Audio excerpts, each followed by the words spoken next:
So let's talk about group conflicts. Disagreement within a group is very common and is actually pretty healthy. It stimulates intellectual conversation and it brings a new point of view that maybe the other group members hadn't considered before. When you start adding negative emotions and personal feelings into the disagreement, that's when it escalates into a conflict. There are 3 different types of conflicts. The first one is a task conflict, where 2 group members want to do the same task, or no one wants to do, the dreaded worst task, and they, argue over it and fight over it. The second type is relational conflict, and that is more of a personal issue that really doesn't have anything to do with the group task or the group project or anything. You just don't get along, your personalities clash, or you have a difference in opinions that you guys cannot, work together on. And the third type is called a process conflict, which involves the other 2 types of conflict. Most people tend to avoid conflict. They're afraid that they don't have any authority to address it. They're afraid of retribution.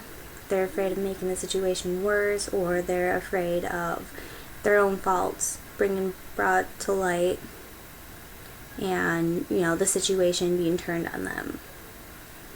So when we're in a conflict, how can we solve it? The first step is to assess the situation and understand everything that's at play here. So you need to talk to each party that's involved and, figure out what their point of view is, how they feel about the situation. And when you're talking to them, it's really important to step back and not bring any kind of emotion or judgment into the conversation. It's really important to make it a fact-based conversation. And you need to be actively listening, so it's important that you summarize what they're saying to you. So not only do they feel like they're being heard, but it's so you know that you're understanding the situation completely and there's no kind of misunderstanding. And then once you've understood the whole, situation and everything that's going on, then you can talk to them about different solutions. You can talk to them about compromising. You can talk to them about creating a new, alternative that satisfies both parties. You can leave it to a group vote. There's several different options you can take that really depend on the situation at hand. So, an example of a conflict within a group is the delegation of tasks. So let's say you have 2 people that want to design a web page for a project, and neither one of them want to compromise and they don't want to do the other tasks that are available.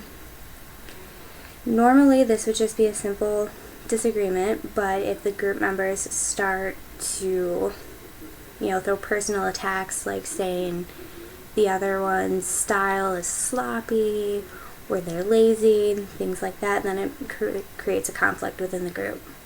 One way you can solve this is by having both parties present a web page and having the rest of the group members vote on which web page they like the best. And then you go with that one.